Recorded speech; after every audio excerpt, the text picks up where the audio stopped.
Welcome to this Baja for worship service. We represent Borderlands Unitarian Universalist in Amado, Sky Island Unitarian Universalist Church in Sierra Vista, Mountain Vista Unitarian Universalist Congregation in Northwest Tucson, and the Unitarian Universalist Church of Tucson in Eastside. We come together because we know we are stronger together than apart. We also begin an acknowledgement that this land that we all call our home is stolen land, that it was stolen from the Chiricahua Apache, from the Pascayaki, from the O'odham people, and the Opata people, who are the indigenous ancestors of this land and our neighbors today. We say this each week so that we remember. And we say this each week so that we begin to act differently. This week, we begin our new worship series on the theme of preparation, or to prepare. We are inspired by this season. We are inspired by a season that calls on us to prepare many things. To prepare for a child, to prepare for the warmth of sacred sunshine in the midst of sacred darkness, to prepare for a visitation from a sacred guest, or for hard times, or for renewal, or for rededication to a sacred cause, to prepare to unwrap those gifts, to prepare for the family Zoom. Prepare, prepare, prepare. This is the season of preparing for something, waiting for something.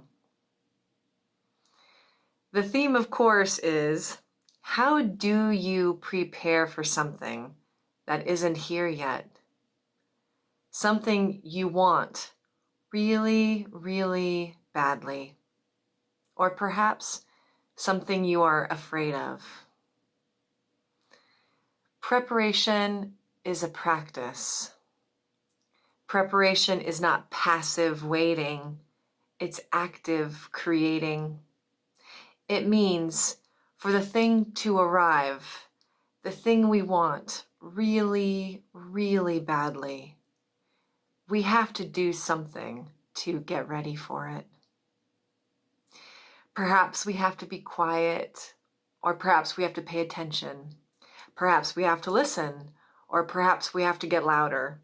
Perhaps we have to be willing to say yes to something we never thought was ours to do, or we have to say yes to the leaders, the messengers, and the miracles that are all around us already. May this season and this worship series and this service support you in the practice of preparation and waiting.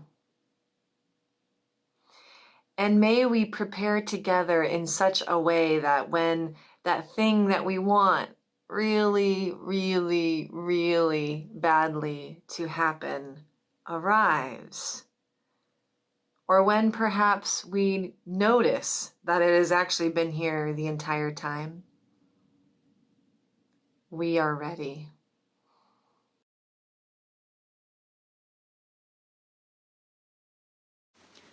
Advent is about traveling lightly.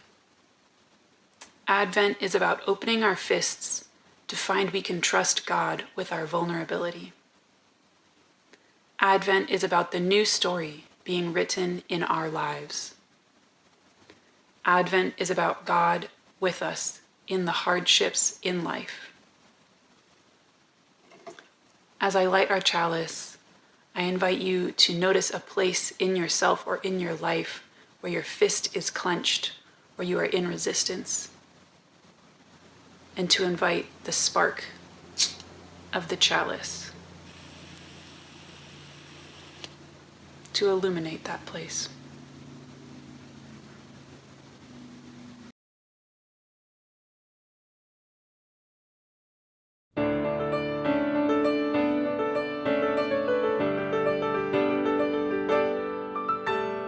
People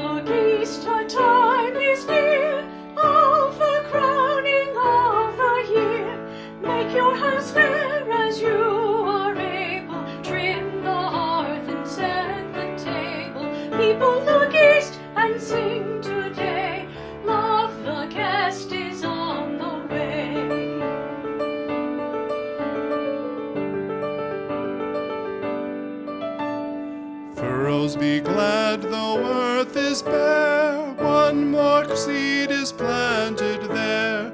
Give up your strength, the seed to nourish, that in course the flower may flourish. People look east and sing today. Love, the rose is on the way.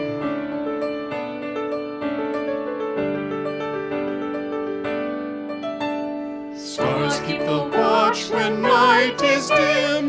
One more light the bowl shall brim, shining beyond the frosty weather, bright as sun and moon together. People look east and sing today. Love, the star is on the way.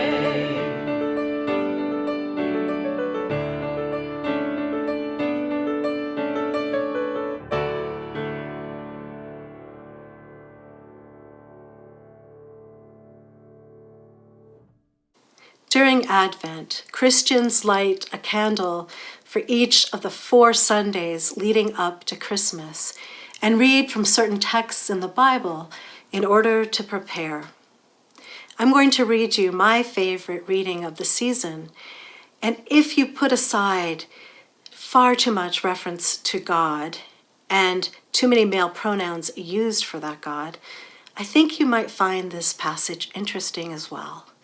It occurs in the Gospel of Luke when a pregnant Mary goes to visit her older pregnant cousin Elizabeth. Elizabeth greets her with eloquent joy, and Mary responds with a declaration of praise of her own. My soul magnifies the Lord, and my spirit rejoices in God my Savior, for he has looked with favor on the lowliness of his servant. Surely from now on, all generations will call me blessed, for the Mighty One has done great things for me, and holy is his name. And then Mary continues, almost like she's stamping her feet and chanting for joy. He has scattered the proud in the thoughts of their hearts. He has brought down the powerful from their thrones and lifted up the lowly. He has filled the hungry with good things and sent the rich away empty. I love Mary's victory dance. She is no humble servant of God. She's celebrating that the world might be turned upside down. And imagine her joy that if the world were turned upside down, her child might not grow up oppressed by the Roman Empire. In this season, we often look for more hope, joy, unity, peace here on earth, whether it's something supernaturally opposed from above or welling up from among us, something that we can work on together. Don't we want to see the world turned upside down, suffused with beauty because she's made more whole? I know that my worldview was turned upside down by the words of the astronaut Mike Massimino. He says as he looks down from the shuttle at Earth, I thought at one point, if you could be up in heaven, this is how you would see the planet. And then I dwelled on it and thought, no, it's more beautiful than that. This is what heaven must look like. I think of our planet as a paradise. We are very lucky to be here. What would it take to turn our worldview upside down? To see this planet as the rare, precious place it is, so that we work to save it, even at a late hour. Recently, I've heard stories of African American families recounted on the radio, families who are so relieved to discover the child about to be born to them is a girl, because it's just so dangerous to be a Black boy or man in this country. What would we have to participate in to turn the world upside down so that African American families can celebrate the birth of sons? And Robin Wall Kimmerer, Potawatomi botanist, collector of traditional knowledge and stories, writes in her book, Braiding Sweetgrass, of a tour she had with a group of Mohawk of a cultural site they were building on 400 acres on traditional land along the Mohawk River. One of the men, named Tom Porter, and sometimes called Sagogwenyangus, says to her, as he picks up a book listing the children who went to the Indian school in Carlisle, Pennsylvania, and he opens it up to point to his uncle's name. This is why we're doing this, to reverse Carlisle. He and his group are turning the world upside down, reversing the ravages of the Indian schools that took people from their families, their language, their culture, their homes, often forever.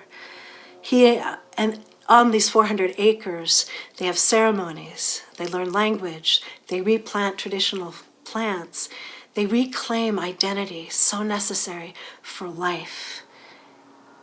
In a moment, I'm going to play for you a chant sung by Brian Moon, the music director of UUCT and my colleague in the Baja 4. He will chant for you in Latin, much more than I read to you of the Magnificat in English. And as you hear him, I want you to claim for yourself how you want to see the world turned upside down, what communities you might have to work with to make that happen, how we can reclaim this world and make it more of the paradise it could and should be. And may it be so. Magnificat anima mea Domino, et exultavit spiritu meus in Deo salutari meo. Quo respexit humilitatem ancillae suae, et misericordiae eius in progenies timentibus eum. Fecit potentiam in brachio suo, dispersit superbos menticordii sui. Deposuit potentes de sede, et exultavit humilis. Gloria Patri et Filio, et Spiritui Sancto, sicut erat in principio et nunc et semper, et in saecula saeculorum. Amen.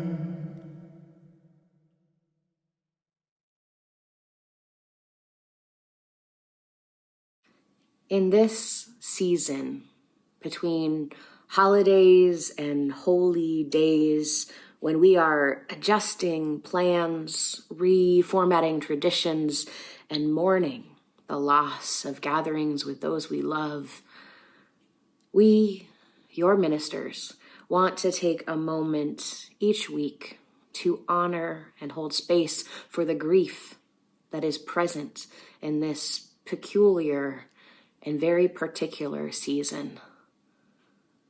To name, to honor, to create sacred space, to hold all of the grief we are feeling. The grief of isolation and loneliness.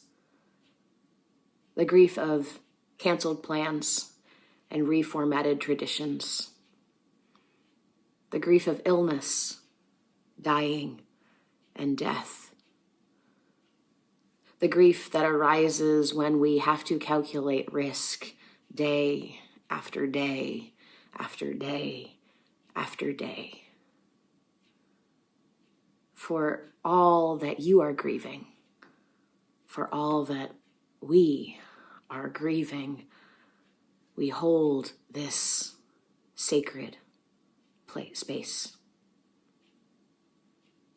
And to hold you here just as you are, I offer these words from Gwen Matthews. Feel that? Each breath, every inhale, exhale, we are living, breathing, connected. We are the whole, complete, beautiful selves that we were born to be. Feel that in your bones, in your muscles, and your heart and your blood. That is the extraordinary you, the you who was born for this time, this place, this moment. Feel that? The struggle, the worry, the pain, the loss, the grief. It is still you. You are still whole, complete, beautiful, extraordinary. Feel that.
The Everything Seed by Carol Martinaco, illustrated by Joy Troyer.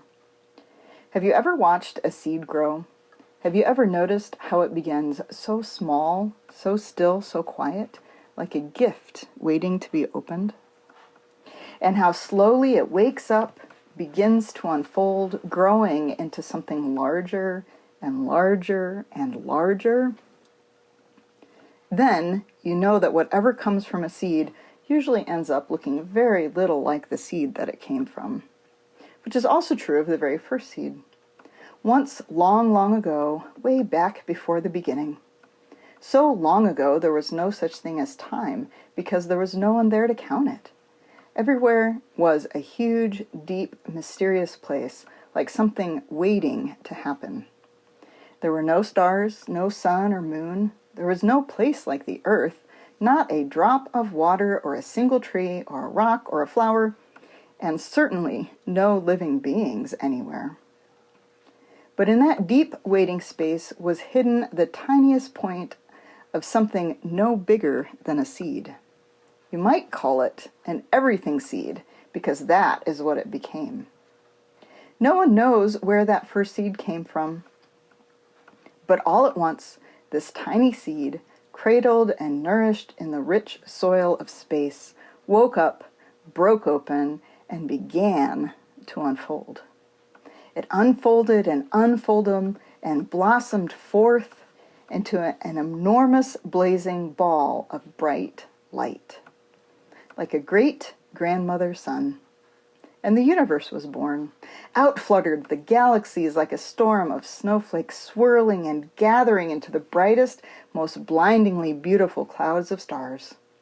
And out of those star clouds whirled our own star, the one we call the sun, and our earth and our moon and all the round spinning planets we have learned how to name. And this is the secret of that tiny seed. You and I were there in the very beginning. Just as the idea for each leaf on the big oak tree lies hidden inside an acorn, we were there. Everything that is now, ever was, or ever will be, was first inside that tiny seed. So whenever you hold a seed in your hand and wonder what it could become, imagine how you and all that is here once came from the tiniest speck of an everything seed. Now, if this was an ordinary story, it would end right there. But this is the story of the universe, and it keeps unfolding. What once began in a blazing blossom of light continues every day. New stars sprout open in the deep soil of space. New plants and animals appear on the earth. Seeds of many kinds are scattered all over the earth to help us remember. And new people are born every day with the spark of that first light still alive and burning deep inside, waiting, like the everything seed, to shine in ways that are yet to be known.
Our reading today comes from Reverend Quinn G. Caldwell, who is a United Church of Christ pastor.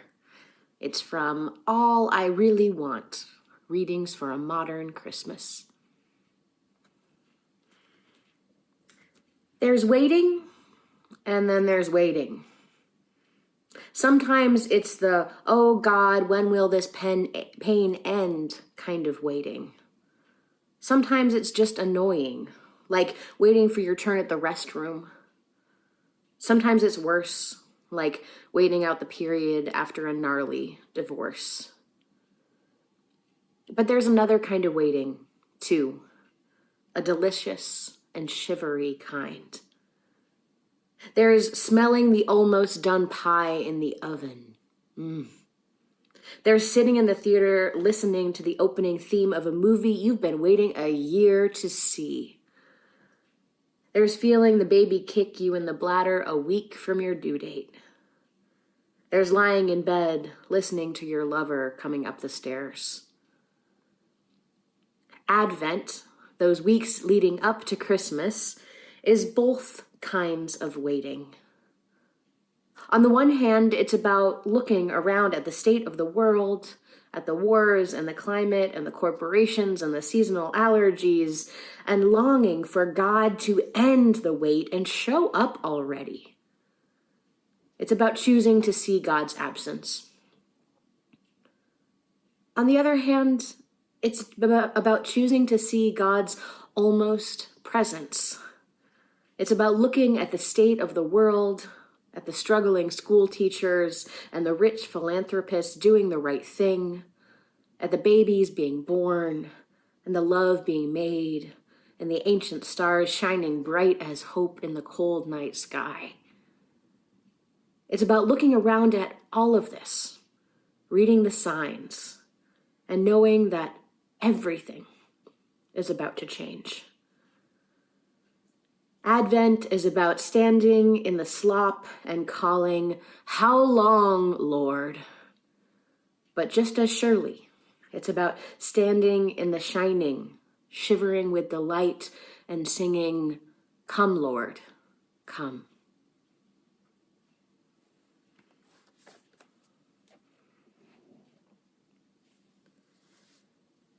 Advent, this season of waiting before the Christmas holiday, came a little bit early to me this year. It might have come in late summer when my husband and I learned that there is a baby growing in my belly. There was a lot of waiting in those first few weeks, and still waiting for the first OB appointment, waiting for the DNA test to come back, waiting to hear the heartbeat.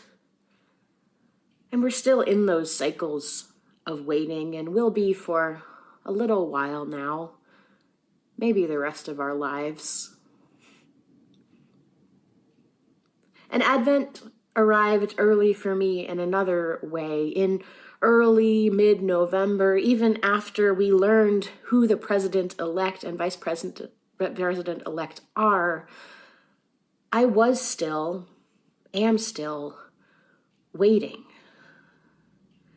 My waiting is part trauma response, part pessimism, part guarding my heart against being broken again by corruption and power hoarding. So I've been dwelling in these Advent lessons of waiting for a few weeks now, and will for a little while longer now. What can we learn from waiting?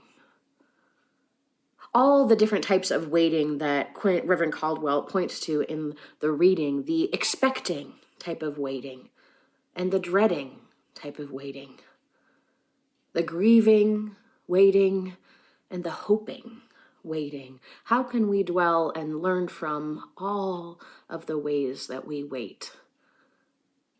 Especially in this year when we've been waiting for so much these past 8 months. Waiting to stock up on paper goods and pantry essentials.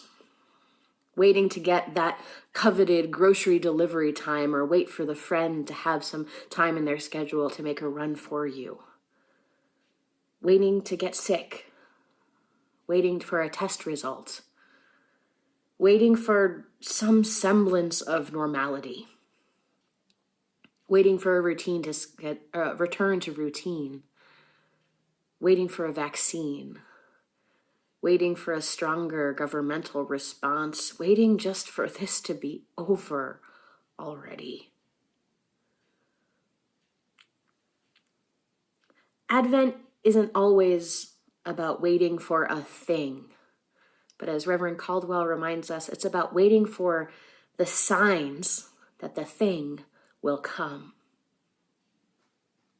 And the third Sunday in Advent, which is 2 Sundays from this recording, Christians around the world light a pink candle in their Advent wreath. There's 1 pink candle surrounded by 3 purple candles in most wreaths. And this pink candle represents joy. And many on this Sunday of Advent, many Christians read a passage from Luke, which is known more commonly as Mary's Magnificat, Mary's praise to God, the song she sings when she learns that she is going to give birth to Jesus, the Messiah, the embodiment of peace and love and hope and joy on earth. We heard that earlier. Dr. Brian Moon chanted it, and we heard some lovely words from Reverend Tina about that Magnificat and what it means. And to contextualize it just a little bit more, the song that Mary sings, that praise song to God, appreciating God's power in her life and in the world, it's not just her own song. It's her people's song. It's the song that emerges from these Jewish people who have been living in bondage and under oppression for decades and centuries, and maybe even millennia in some ways. It's not just her own song. It's a song of a people long oppressed, who have been waiting, who have been told that a Messiah is coming and waiting for that Messiah for years and many generations. And this song emerges because Mary knows that now is the time that the Messiah will come in the form of this baby that is growing in Mary's womb.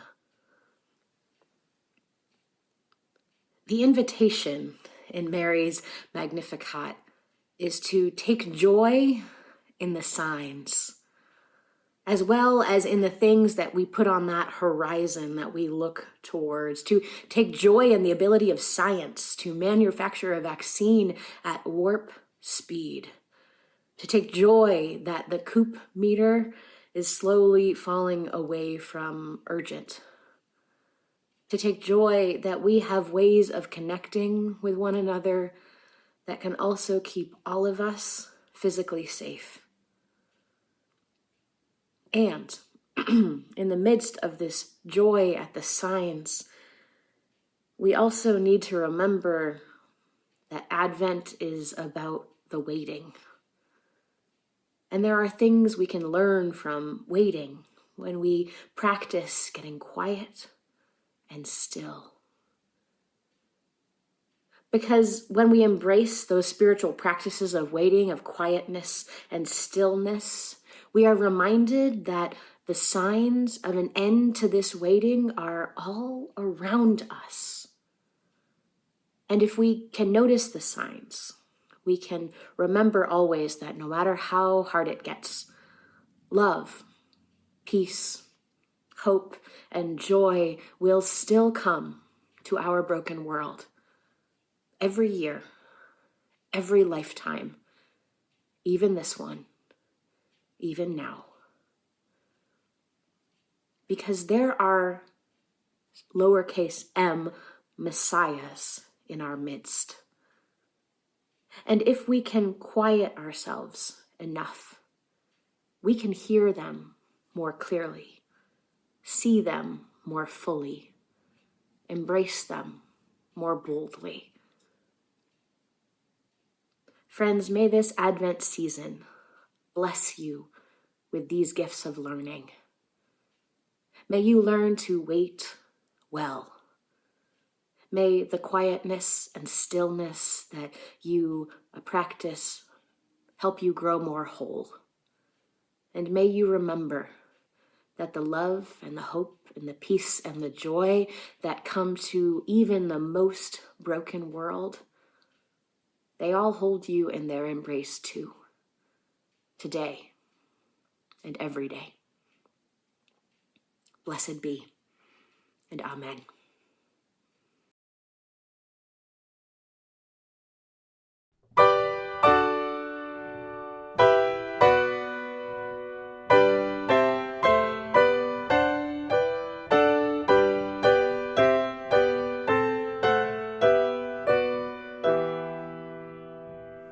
O come, Emmanuel, and ransom captive Israel, that mourns in lonely exile here, until the Son of God appear. Rejoice, rejoice, Emmanuel shall come to thee, O Israel. O come, thou wisdom from on high, and order all things far and nigh. To us the path of knowledge show, and cause us in her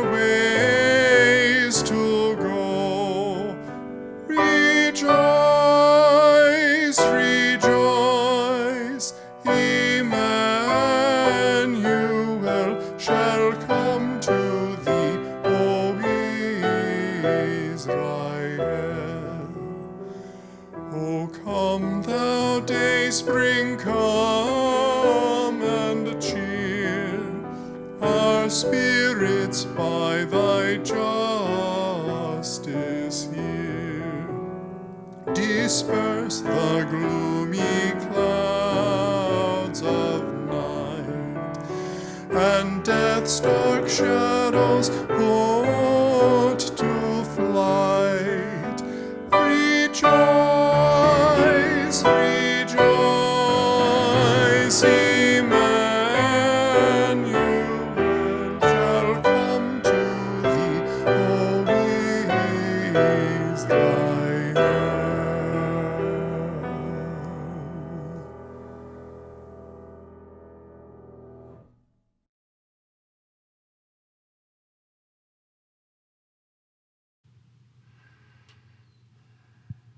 I remember Advent with great anticipation.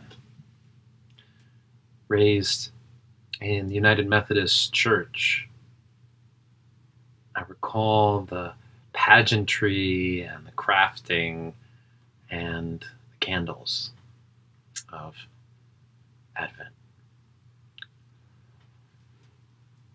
If you have a chalice, I invite you to prepare it for our extinguishing with these words by Cricket Hall, Unitarian Universalist lay leader, and they're entitled "In This Time of Waiting," an Advent prayer.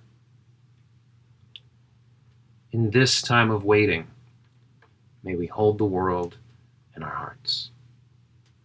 In this time of waiting, may we hold each other's hands. In this time of waiting, may we be thoughtful and introspective.